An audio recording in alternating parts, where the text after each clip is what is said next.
Olá, meus amigos, tudo bem? Boa noite a todos vocês. Desde já agradeço aí, né, a todos que já estão entrando aí. Um privilégio ter vocês aqui, tá? Vamos dar início, né, a mais uma das lives do projeto Não Durma Sem Saber. Como eu já disse para vocês, né, a ideia aqui é a gente ir direto ao ponto, ou seja, trazer uma discussão interessante do ponto de vista do direito e do processo do trabalho. Alguma discussão assim com um enfoque bem prático, sabe? A gente vai discutir os temas, mas sempre trazendo esse enfoque prático aí para vocês também, tá bom? Deixa eu ir cumprimentando alguns amigos aqui, doutora Marília, Euder Ambrósio, doutor Guilherme, Marcelo, é um privilégio ter vocês aqui. E deixa eu chamar o meu ilustre convidado aqui dessa live de hoje. Não deixem de ir divulgando aqui, né, a live para os colegas de vocês também, mandando esses coraçõezinhos aí para indicar que vocês estão gostando da nossa live de hoje, tá? Bem, hoje com a participação especial, né? Aqui, deixa eu fazer o convite aqui para o meu amigo. Carlos Begales.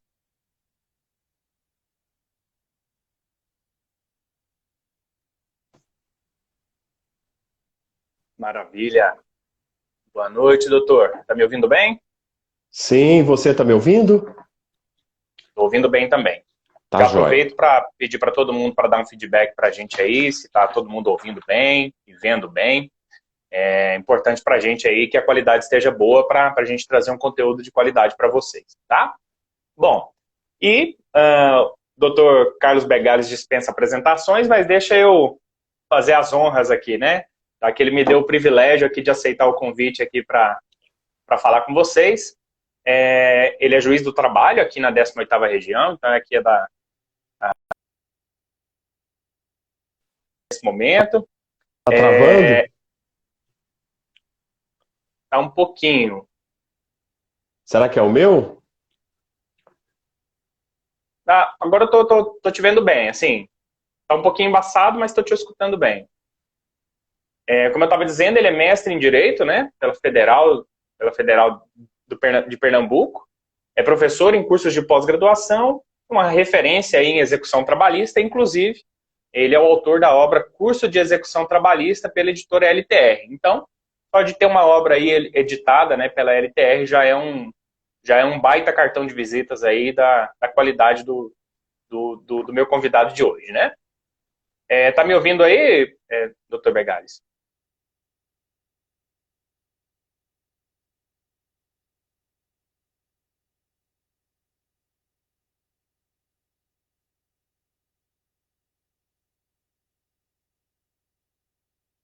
Vão me dando um feedback aí, vocês estão conseguindo ver o doutor Begales?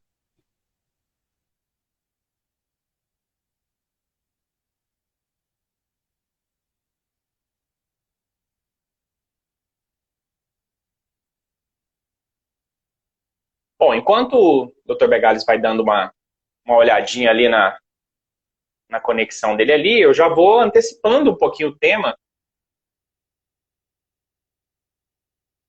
Vindo, né? Vamos ver se agora vai. Eu estou usando aqui o meu Wi-Fi aqui do meu lado, do meu roteador. Vamos ver se vai. Senão eu vou para o 4G. Não, beleza. Agora eu estou te escutando bem, tá? Tá. Então vamos seguindo em frente. Eu só fiz a sua apresentação e, na verdade, agora o que eu ia comentar aqui com todos é justamente assim, uma motivação, né, para a gente entender a importância desse tema aqui, da discussão desse tema. Eu até venho trazendo alguns dados que eu acho que são bastante interessantes. A corregedoria do CSJT traz alguns números que eu acho que são fabulosos. E um desses números é de que o processo, né, da fase de conhecimento ali até a sentença, até a prolação da sentença, isso em primeiro grau, ele leva mais ou menos 290 dias, 300 dias. A fase de liquidação, 230, e a execução, 950 dias de média. Então, eu não tenho dúvida de que a execução é um dos, se não o maior calcanhar de Aquiles aí para todos os operadores do direito. Tenho certeza que para o juiz também é um trabalho a mais, sempre, e também é para os advogados. E é um tema que eu acho que, assim, eu posso dizer isso com a minha experiência própria, é um tema que ele, às vezes, é um pouco negligenciado dentro até das formações, das graduações. e é um tema extremamente importante e que eu acho que merece todo o destaque, e é isso que nós vamos fazer aqui hoje. Inclusive, né, os bens imóveis, né, se a gente for pegar lá toda a cadeia de bens que eventualmente poderiam ser, de patrimônio que poderia ser afetado, com certeza os bens imóveis são aqueles que, na via de regra, vão ter o maior valor. Então, seriam aqueles que têm maiores condições de satisfazer os credores, né? Mas é comum, quando a gente chega nessa fase, que haja alegação da impiorabilidade em razão de ser aquele um bem de família. Então, por isso que eu acho que esse tema tem todo um destaque aqui para a gente poder tratar aqui hoje. Então, a gente está aberto a perguntas aqui, eu passo a palavra, né, para o Dr. Begales aqui, para ele fazer suas considerações iniciais e falar já um pouquinho, né, sobre o que é esse bem de família aí, algumas considerações iniciais. Que bom, Hugo, que nós estamos fazendo a nossa segunda, né? O ano passado nós fizemos uma, né? Tá? Estou vendo aqui vários amigos e conhecidos entrando na nossa conversa, né? Pois é, esse tema, né, bem de família, ele é um tema muito interessante porque ele é um tema do dia a dia, né, dos processos, um tema que sempre é levado para os processos, né? E se a gente for pensar, o que é o bem de família, né? Qual é a ideia do bem de família, né? O bem de família é a residência do sujeito, a morada dele, né? O abrigo em que o sujeito vai ficar, né? Mas qual é, né, professor, o grande problema aqui? Se a gente fizesse, vamos fazer, né, professor, um link com o Sisbajude. O Sisbajude, ele pega um dinheiro que inicialmente nós não sabemos de onde vem. Não sabemos se vem de uma conta poupança, não sabemos se vem de uma conta corrente, não sabemos se vem de uma aplicação financeira, se é o objeto de uma aposentadoria, se é uma conta salário, nós não sabemos, né? Então, posteriormente, com a manifestação do executado, é que a gente vai saber. E o bem imóvel é a mesma coisa, né? Porque hoje o X-Trabalho tem meios eficientes de busca eletrônica, e quando se faz uma penhora, inicialmente não se sabe, né? Se aquele bem é um bem de família ou não, né? Então, o que nós temos aqui, né? Ó, mais colegas entrando aí, professora Melissa, seja bem-vinda.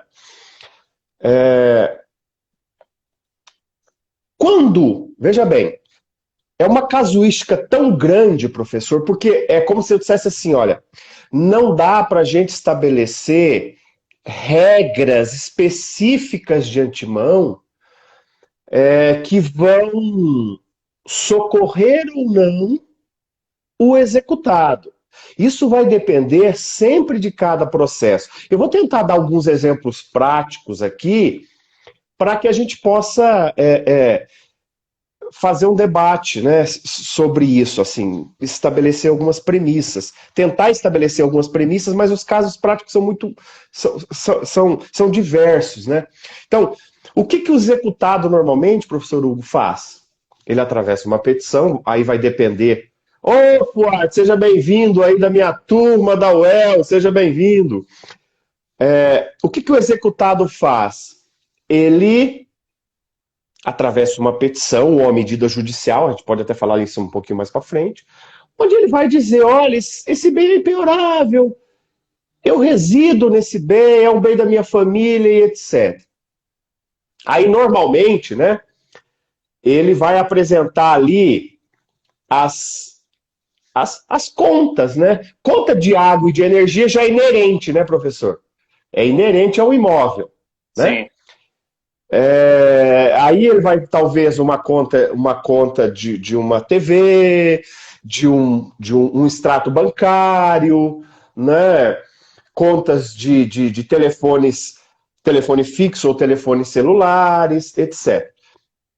Só que aí é que entra a questão que eu acho que ela é a mais importante na nossa conversa aqui, que é a prova de que o sujeito reside naquele local. Porque aí agora que eu vou tentar estabelecer algumas casuísticas, professor, com relação a isso.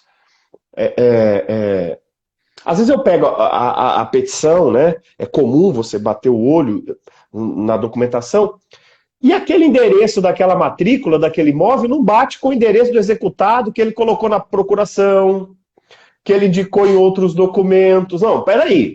Veja bem, professor, não significa que o bem é penhorável.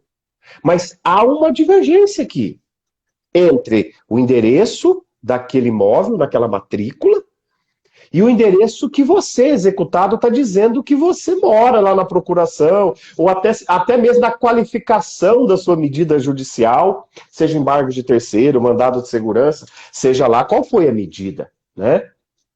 E como nós fazemos essas penhoras, muitas vezes com base só na matrícula, porque é feita a pesquisa, né, lá junto ou o sistema de indisponibilidade de bens, ou pelo DOI, então há necessidade de verificar se alguém mora lá. Né? E aí entra uma situação bem interessante, porque na prática, muitas vezes o oficial de justiça se dirige àquele local.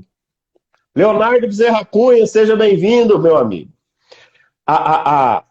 O oficial de justiça se dirige àquele local e não tem morador, professor. Olha que coisa interessante. Tem todas as contas.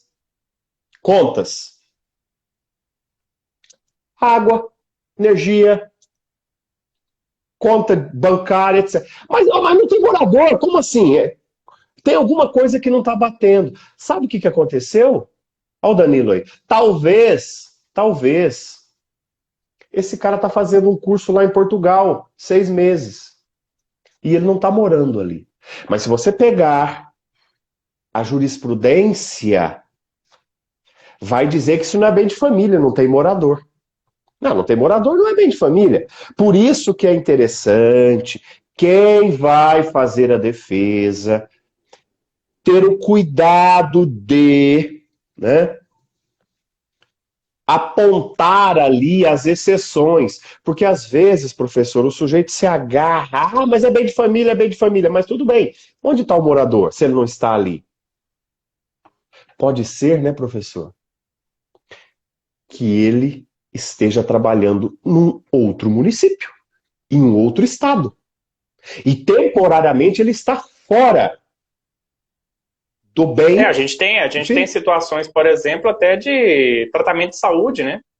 Às vezes o camarada teve que se deslocar para uma outra cidade, às vezes mora no interior, teve que ir para a capital, tá num tratamento, em outras situações.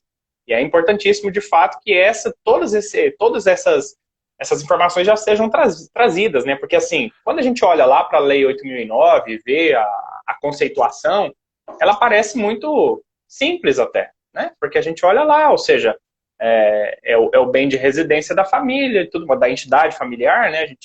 Isso é ampliado, não é só exatamente a família, pode ser o cara sozinho e tal, tem outras situações, mas quando a gente cai lá nas exceções, que aí é o que você falou, ou seja, depois, ou seja, para eu demonstrar que esses requisitos foram atendidos, aí sim, não tem como eu não estar atento à casuística, né? Porque a gente tem N situações que vão demonstrar na prática se de fato é residente ou não, né? Se de fato aquela situação está acontecendo. É igual essa que eu estou comentando aqui agora, né? Ou seja, o camarada pode estar fora, já passei por uma situação assim, em que ele estava ausente por um tratamento de saúde. E ele teve que se deslocar, teve que até mudar de domicílio temporariamente, mas isso, obviamente, não vai desnaturar a condição de bem de família, né? E tem uma situação interessante, porque às vezes a gente encontra na jurisprudência a ideia de que o executado tem que provar que aquele é o único bem dele. Na verdade, há um equívoco aí. Ele tem que provar que aquele bem é o bem de família. E cabe ao credor provar que aquele não é o bem de família ou que ele teria um outro bem. Né? Isso, com o tempo, vai se esvair, porque com o sistema de indisponibilidade de bens que existe hoje, que consegue pelo CPF buscar esses bens, então vai ficar mais difícil, a não ser que haja aí uma fraude à execução, né? Então, nessa casuística, por exemplo, eu já verifiquei jurisprudência agora recente de imóvel com cláusula de usufruto, né? Mas que não tinha ninguém no imóvel. E a justiça não considerou isso como bem de família. Nós temos também, viu, professor, que nos ater a uma situação interessante, por quê? Porque os casos de discussão da impenhorabilidade do bem de família na Justiça do Trabalho é bem mais restrito do que no campo civil. O campo civil tem, do direito civil, da justiça comum, tem uma ampliação muito maior, né? E a tendência da jurisprudência é ir ampliando esse conceito, né? Vou dar 2 exemplos aqui, simples. Nós tivemos um caso julgado, sabe, numa situação em que o sujeito tinha 3 imóveis, professor. Ele morava em um, o outro morava o sogro e a sogra, e o outro morava um irmão, alguma outra pessoa. O TRT considerou esse bem impenhorável, os 3 impenhoráveis. Por quê? Porque residia, mas o TST acabou fazendo uma reforma dessa decisão. Opa! A impenhorabilidade aqui é de um imóvel. Certo? Mas, por exemplo, se nós formos possível, nós temos Flávia, seja bem-vinda, minha amiga. Se nós formos possível, por exemplo, professor, aí a coisa já muda. Nós temos casos, por exemplo, em que o sujeito separa e ele tem 2 imóveis. Ele fica em um e os filhos vão morar no outro, com a ex-esposa dele, etc. A jurisprudência do STJ entende que aí os 2 são bem de família. Isso acabou sendo uma questão involuntária do executado ali, de ter que proteger esses 2 imóveis dele, né? Nós ainda vemos, né, professor, até hoje, decisões em segundo grau exigindo que o sujeito escolha, ou melhor, faça a inscrição lá do Código Civil de que aquele bem é o bem de família dele. Não, nós temos 2 bens. Nós temos o convencional, que tem os requisitos do 1711, e nós temos o legal. O legal, um abraço. Morou ali, tem prova de que morou ali, o bem é impenhorável. Tá? Não me parece que essas questões de que tem que provar que é o único bem, que teria que ter registro em cartório. Não, nada disso se sustenta se subir para os órgãos de julgamento superior. Tá? Às vezes você o que eu vejo assim é que a discussão toda, né, na verdade até esse nome ele é meio estranho, né, bem de família, porque acaba atrelando sempre essa ideia de moradia da família e tal, mas é uma proteção à moradia e não necessariamente a família em si, né? Então, obviamente, toda matéria de defesa e qualquer alegação, ela tem que ter sempre esse norte, né? Ou seja, sempre olhando para essa ideia de direito à moradia. Então, ou seja, resguardar que o executado, né, tenha condições de ter uma moradia digna, né? E aí entra até nessa discussão de moradia digna, a discussão, até vi que você colocou uma jurisprudência lá, uma decisão recente. Foi para provocar a live de hoje. Exatamente. E é justamente sobre ela que eu queria falar, então, aproveitando esse gancho, porque nessa ideia de moradia digna, cabe a gente falar em imóveis, né, suntuosos, aí, de valor extremamente elevado. Como que fica isso? É possível relativizar isso quando o bem é de valor elevado, essa impenhorabilidade? Leila, seja bem-vinda, Dadaud também. Veja bem, você sabe que no projeto da Lei 8.009 tinha um artigo nesse sentido. Tinha. Dizendo assim, que se o imóvel tiver um valor superior a 1.000 salários mínimos, né? Hoje está R$ 1.100, 1.100.000 por aí. Lá no projeto tinha, mas houve um veto desse artigo. E aqui, professor, nós temos hoje uma discrepância entre o que diz a maioria da doutrina e o que vem decidindo os tribunais superiores. Eu coloquei hoje no meu Instagram esse post, fazendo a chamada aqui para a live. Eu coloquei uma decisão do TRT do Rio, mas você acha também TJs, tá? Nós estamos aqui na Justiça do Trabalho. Há uma resistência, uma tentativa de, vamos dizer assim, romper essa barreira, de estabelecer um limite para isso, né? Um limite para essa, entre aspas, dignidade do devedor, né? Mas olha, neste momento, tá? No dia 24 de março, 21h50 e bola, o TST vem dizendo, com base no STJ também, que há uma impenhorabilidade, tá? Em razão do valor. Mas, se nós formos pensar, sempre haveria aqui a possibilidade de um abuso do direito, né? Porque a responsabilidade patrimonial, tudo bem. Professor, porque quando a gente pensa na impenhorabilidade, se a gente voltar lá para ordenações afoncinas, manuelinas, filipinas, né?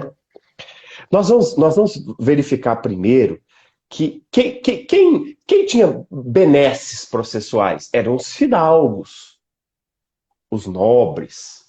Dependendo do caso, até para fazer uma penhora na residência do sujeito, o porteiro, porque não existia oficial de justiça na época, ele não entrava. Ele aguardava a pessoa ir lá, pegar alguma coisa e simplesmente colocar lá fora para ser penhorado. Inclusive, nessas ordenações, eu acho que na primeira, aconteceu um fato que é o seguinte: eles não falavam em bem imóvel, eles falavam bem de raiz. Bem de raiz e bens móveis. O oficial de justiça entendia que as telhas de uma casa eram bem móvel. Você pode tirar, então é um bem móvel. Ele chegava, tirava as telhas e deixava o cara ao relento tomando uma chuva, né? Então, essa questão que envolve a penhora e o valor do bem, ela vai ter que ser enfrentada ainda pela jurisprudência, porque a lei, professor, é omissa, né? Os doutrinadores vêm defendendo esse tipo de possibilidade de penhora. Qual é o problema aqui? A partir de quando, como nós temos, por exemplo, no caso do salário, acima de 50 salários mínimos eu posso fazer uma penhora. Então, qual vai ser o limite aqui? Tá? A partir de quando que nós poderíamos ter essa penhora? Mas eu coloquei hoje lá a minha postagem no Instagram, mais para alertar que existe uma jurisprudência nascendo no primeiro e no segundo grau, que não é só da Justiça do Trabalho, tá? No sentido de que, vamos dizer assim, essa possibilidade de penhora vai ser levada ainda para os tribunais, né? Agora, veja bem. E até aproveitando esse gancho aí, uma questão que eu acho bastante interessante, assim, é que também, obviamente, todo mundo tem que manejar com as ferramentas que tem, né? E um ponto importantíssimo é assim, mesmo, e aí que pensando em quem vai fazer a defesa da impenhorabilidade, o camarada também tem que estar bem consciente, tem que ser muito cuidadoso ali, justamente na formulação ali de um eventual recurso de revista, justamente para ele não cair naquelas pegadinhas ali, né, típicas ali de não ter pré-questionamento, de não discutir a matéria, ou de eventualmente não ter trazido já para dentro do processo a questão probatória de forma bem fundamentada, porque depois ele não vai poder rediscutir isso. E é um aspecto que eu acho que é fundamental. Se ele não trouxer o artigo 6º como regra, que é o direito fundamental aí, a moradia, ele vai ter aquilo que o colega Fabiano ensina aí no recurso de revista, não vai ter o recurso conhecido, não tem como. Então, essa é uma até o princípio da legalidade, dependendo da situação. Mas o que eu ia dizer, professor, é que essa questão do valor, né?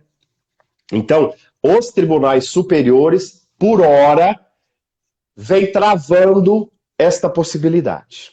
Mas isso já tem voto vencido em acordos, etc. Então, provavelmente nós teremos aí uma discussão futura sobre isso. Mas não impede, né? Não impede que, dependendo do tipo de imóvel, você tenha o fracionamento. Que às vezes isso passa batido. Imagina, professor, o senhor aí, pandemia, resolveu sair do apartamento e comprar uma área, né? Um imóvel num condomínio. Só que o senhor não está contente só com um imóvel. O senhor comprou um ao lado do outro.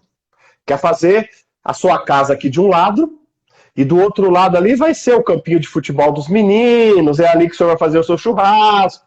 Então, esse imóvel é divisível. É diferente. Então, aí nós poderíamos até pensar numa penhora nessa situação, né? Que poderia ocorrer. No meio rural, isso é mais fácil de acontecer. Na jurisprudência, eu já fiz postagem sobre isso, em que a jurisprudência determina o fracionamento. É possível, sim. Tá? Vai depender aí do caso. Até essa discussão sobre fracionamento, na verdade, ela me remete a uma outra, que eu estava até recentemente trabalhando num processo que tinha justamente essa discussão.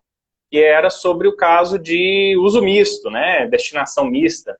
Você tinha um imóvel, a situação concreta mesmo era assim, aquele caso que a gente vê muito comum, né? A pessoa constrói um predinho, a parte de baixo é ali uma ferragista, alguma coisa, e em cima ele tem a residência dele, né? Esse é um dos pontos aí que estão sempre em discussão, né?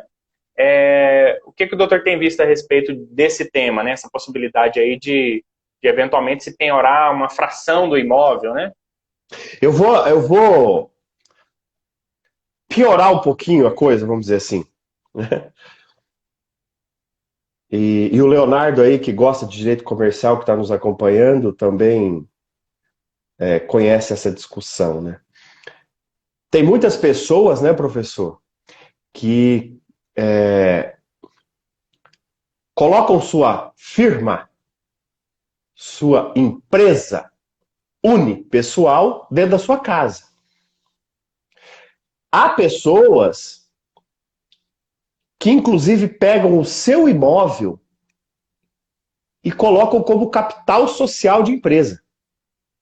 Então, na verdade, nós temos duas possibilidades. Eu só estou ampliando aqui essa questão que o doutor trouxe aí.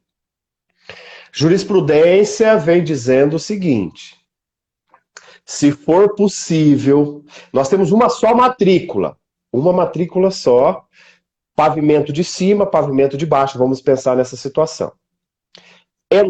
Entradas autônomas, vamos imaginar uma situação de entradas autônomas, né? Então, a jurisprudência vem trazendo a possibilidade de penhora desses imóveis mistos na parte, vamos dizer, comercial.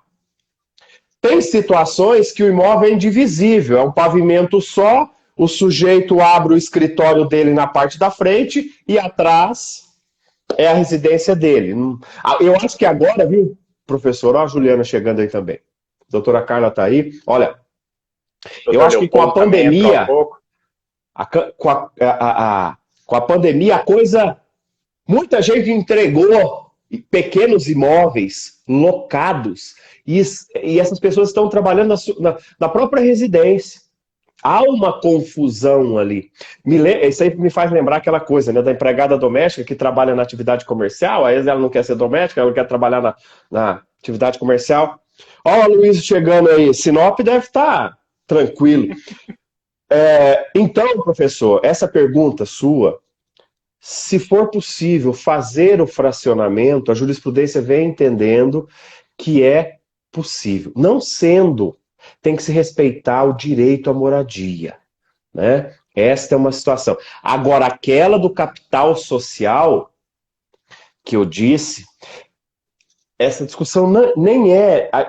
na verdade, na Justiça do Trabalho ela nem chega, porque isso teria que mexer em vários documentos para descobrir isso. Mas lá nas execuções fiscais, a Fazenda levanta esse tema e diz, olha, mas peraí, ele colocou esse imóvel no capital social da empresa, então é um risco, sim. A jurisprudência vem reconhecendo a possibilidade de penhora nessa situação aí, tá? Mas quando tá eu até vi um caso recente que acho que, eu não sei se era de Belo Horizonte o caso, em que justamente tinha essa, até na prefeitura mesmo, tinha duas unidades independentes, assim, elas já eram separadas, então, aí o TST, acho que até uma decisão relativamente recente, eu vi agora recente, acho que alguns meses atrás, ou mês passado, justamente nesse sentido, ou seja, autorizando a penhora só da fração do imóvel que seria da parte comercial, né? Se a gente pensar em posse, né, professor? Tem muitos lugares aí que tem na prefeitura tem A, B e C, né? Mas não tem nada regulamentado. Eu acho só que o cuidado aí porque a posse é um direito, tem um valor econômico e pode ser penhorada.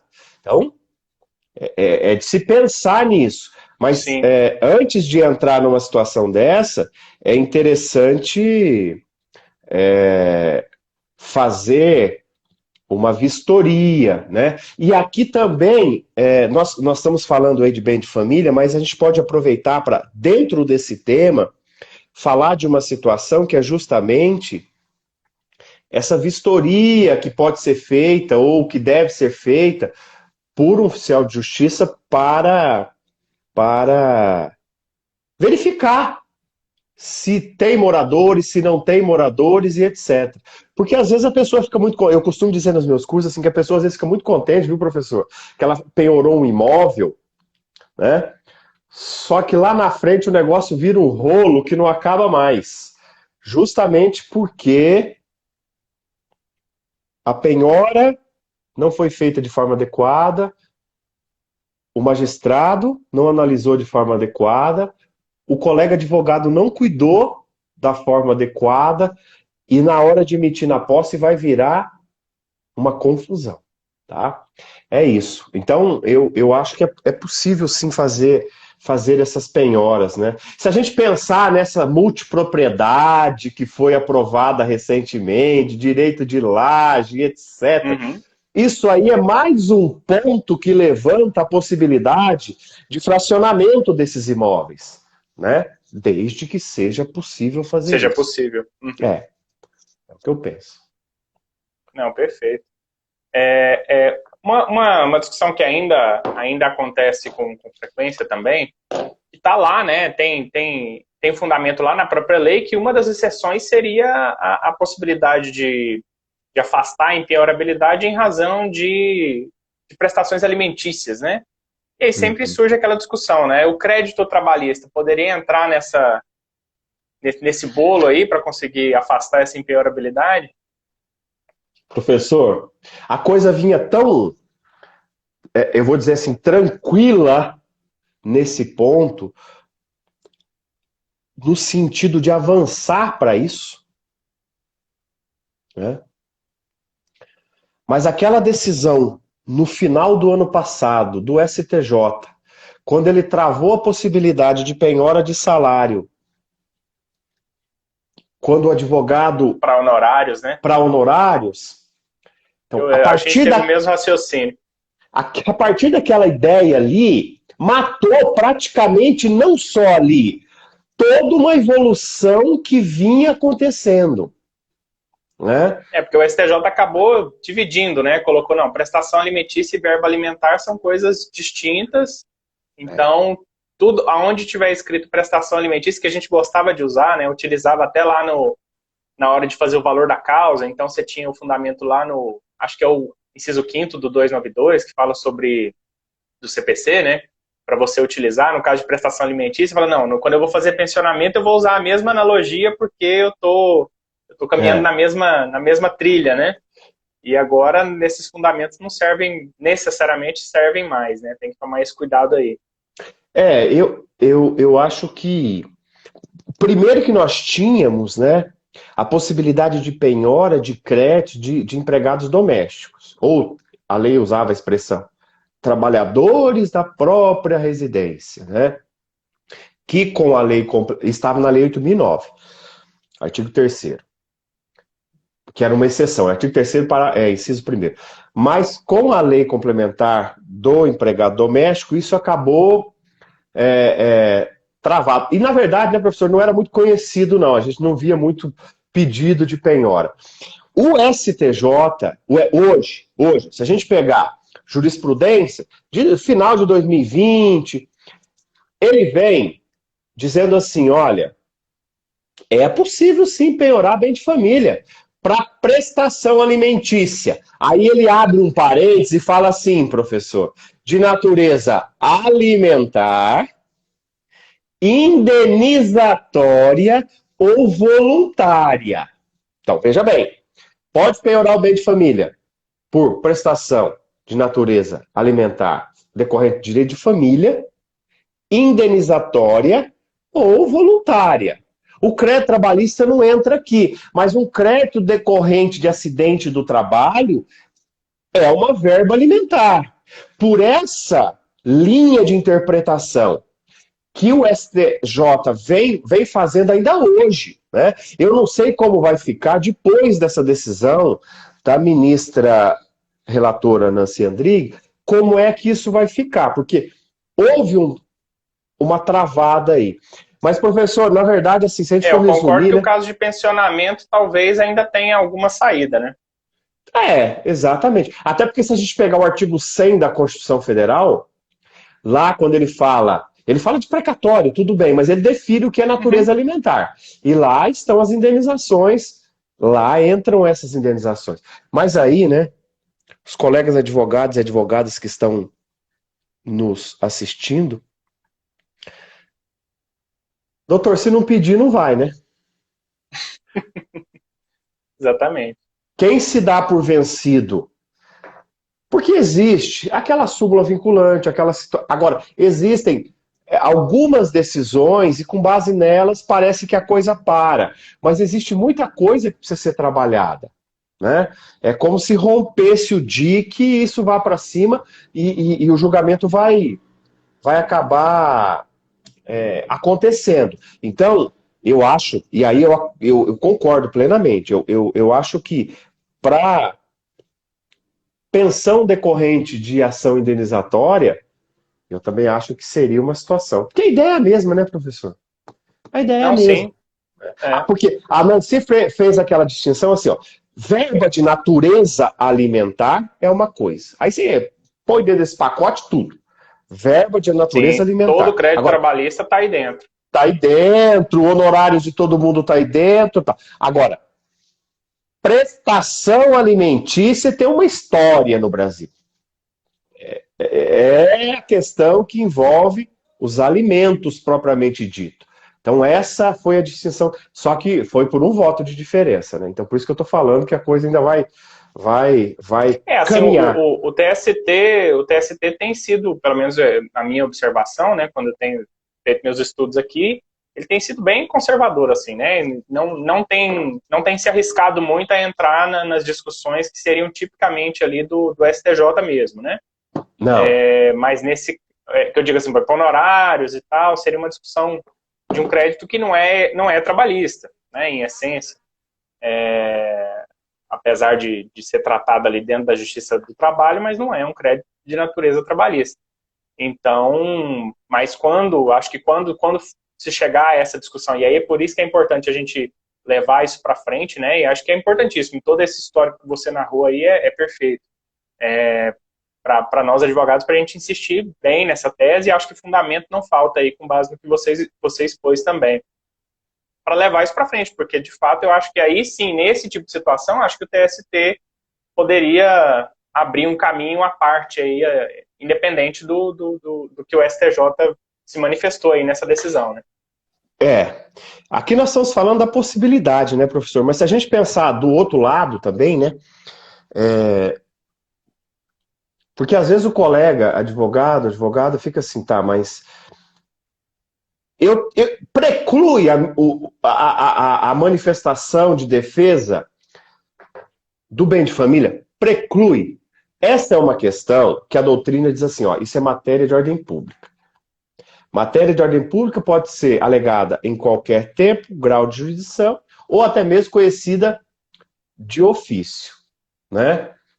Então é como se eu tivesse assim, o colega advogado apresentou embargos à execução, houve a penhora do imóvel, ele apresentou embargos à execução fora do prazo. Sexto dia. X trabalho são 5 dias. Sexto dia ele foi lá e apresentou os embargos.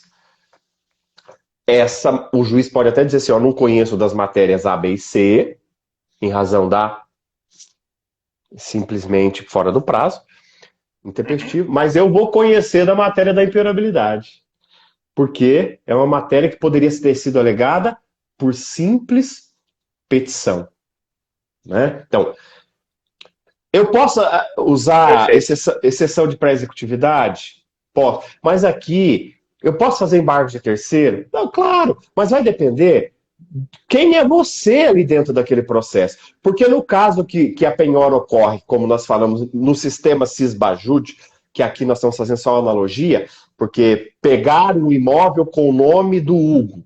Então, foi penhorado. Agora, o Hugo vai apresentar embargos à execução?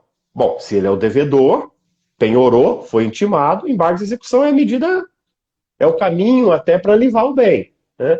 Mas não, mas o Hugo já vendeu. Aquele famoso contratão de gaveta não transferiram. Então é o terceiro que vai fazer. Às vezes o Hugo diz assim, eu não tenho nada a ver com isso aqui, eu já vendi, penhorou, já ou seja, o cara vai fazer embargos de terceiro.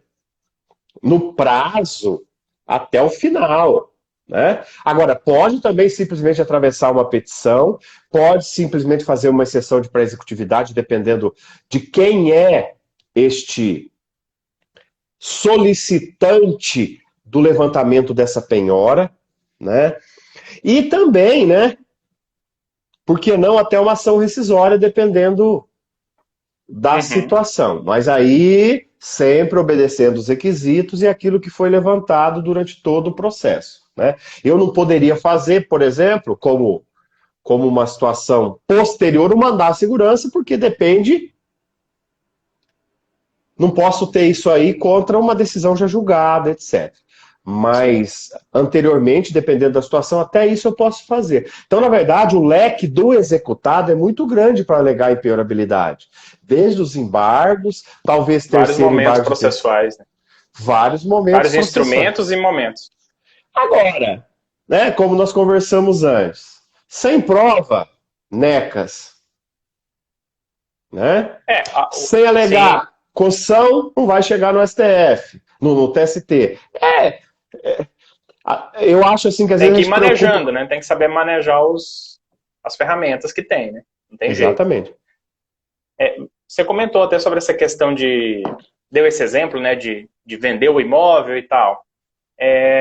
Uma discussão aí que eu acho que é bastante rica também, e você até colocou aqui para a gente tratar hoje aqui também, se seria possível manter uma indisponibilidade, né, de um bem de família para evitar essa venda futura. Então, como uma medida, na verdade, preventiva ali para que se evite uma eventual fraude posterior, né? Isso é uma questão interessante, Doutor, né, entende? Professor? Na busca patrimonial, encontrou uma residência, um apartamento, uma casa, um imóvel. Matrícula 12.520. Beleza. O que se faz hoje? Para quem não conhece esse sistema ainda de indisponibilidade, né? Então, é emitida uma ordem, primeiro para saber se for se isso já não tiver ocorrido por outros instrumentos, para saber se existe algum bem, e depois é feita a indisponibilidade desse bem. Então, eu estou aqui na minha residência e descubro, veja bem, ele é impenhorável, meu imóvel é impenhorável, mas eu descubro que ele está indisponível, né? Indisponível. Por quê? Por uma ordem judicial. Eu fico pensando, eu particularmente, né, penso que esta indisponibilidade não pode se manter. Porque se o bem é impenhorável, eu posso vendê-lo. Porque uma coisa é ser impenhorável, outra é ser inalienável. Ele é impenhorável, mas eu posso vendê-lo para adquirir um outro bem de família. Então eu não vejo. Eu posso vendê-lo justamente para pagar minhas dívidas. Uhum. Então, existe uma discussão lá no civil que eu posso voluntariamente conceder esse bem em hipoteca para angariar fundos e cuidar da minha vida. Então, particularmente, eu não vejo razão para isso. Essa medida não teria eficácia. Na verdade, eu estou forçando aqui colocar esse bem disponível. Agora, há jurisprudência no segundo grau, você encontra jurisprudência no segundo grau, dizendo, justamente usando essa frase aí que o professor usou. Vou manter o bem disponível para evitar uma fraude, que ele venda e não pague. Né? Particularmente, eu não vejo, assim, eu precisaria pensar mais, mas assim, de antemão, eu não vejo possibilidade de se manter isso. Né? Porque a indisponibilidade é para evitar que o sujeito venda um bem penhorável, cometa uma fraude à execução. Aqui nós não teríamos essa fraude à execução. Então, me parece que não dá, professor. Nesse ponto não daria. Porque tem até aquela discussão de que ele, na verdade, isso está até lá na lei, né? De que se ele adquirir um bem de valor superior, aí sim nós teríamos um problema, né? Que na verdade aí essa nova compra aí, a venda poderia ser desconstituída e tudo mais. Mas eu concordo contigo, eu acho também que seria uma presunção de fraude, né? Eu acho também que não... né? Eu acho que não daria para manter. Seria uma violação, né? Uhum. Então a Sandra está dizendo aqui, ó. Porque... Pode falar, professor. Não, só estava dizendo assim, que seria uma presunção de fraude, que é algo que o direito não pode presumir isso, né? Você está aplicando quase como uma sanção na pessoa prévia, sem saber se ela vai fazer ou não. Se daqui 20 anos você vender, tá? E a prescrição? Já pode até ter tido prescrição com relação a isso, né? Então aqui a Sandra está dizendo que o TST tem jurisprudência sobre o ônus do credor para juntar provas afastando a impenhorabilidade do imóvel. Essa prova é muito mais fácil para o devedor. Pois é, Sandra, a gente vê várias vezes nas ementas dizendo assim, o ônus da prova é do credor, mas na prática não funciona assim. Se o devedor não trouxer documentos para indícios de prova de que ele reside naquele local, esse bem vai ser penhorado. Então há uma discrepância aí, né? Eu até acho assim que a existência do bem, tudo bem, ser do credor, né? Ou de outros imóveis e tal. Agora, a prova da residência, né? Ou a prova de que de fato ali seria uma configuração de bem de família, na prática, essa responsabilidade tem sido levada para o devedor. Porque aqui, ó, só para ter O que eu mais vejo são decisões assim, colocando, como não foi identificada nenhuma documentação a respeito da prova da residência, alguma coisa assim, e aí, de fato, sim, aí acaba se afastando essa impenhorabilidade. É. Aqui a gente já pode aproveitar a pergunta da Sandra e responder uma questão paralela aqui que vai na mesma linha, né? É, é feita a penhora. O executado vem e diz que é um bem de família, mas que esse bem está alugado. Cai naquela súmula 486, que aquele bem está alugado e que o valor do imóvel é para a subsistência da família ou para pagar um outro aluguel, né? Então, aqui em Goiás, né, professor? Então, o sujeito tem a residência dele aqui em Goiânia e tem uma casa em Pirinópolis ou tem uma casa em Caldas Novas, né? Ele tem, teoricamente, duas residências. Tem pessoas que passam durante a semana aqui e final de semana vai lá. Ele poderia até escolher, por lei, ele pode até escolher qual vai ser penhorado, né? Não, mas vamos imaginar que a tese de defesa seja de que lá está alugado. Ele vai ter que fazer a prova, entendeu? Ele tem que fazer a prova desse aluguel, né? E tem muitas questões que envolvem fraude. Fraude. Assim, na casuística, né? Aquele cara que sabe que vai sofrer uma desconsideração da personalidade jurídica, ele corre no cartório e faz a doação para alguém da família, né? Como se aquilo fosse um bem de família. Ele vai e faz uma alienação. Ou seja, nós temos. Já havia até simulação de separação também. E hoje que pode trocar o regime. Simulação, né, de divórcio. Para financiar, né? Já tem um imóvel financiado, quer financiar outro, separa para poder fazer o financiamento. Então, nós temos muitos casos. Depois que você encontra fotos do casal viajando junto.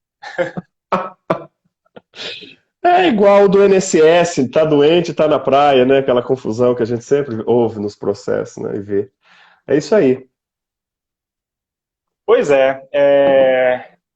Então, pessoal, eu já pergunto para vocês aí se vocês gostaram das dicas aí. A contribuição do Dr. Bergales foi sensacional.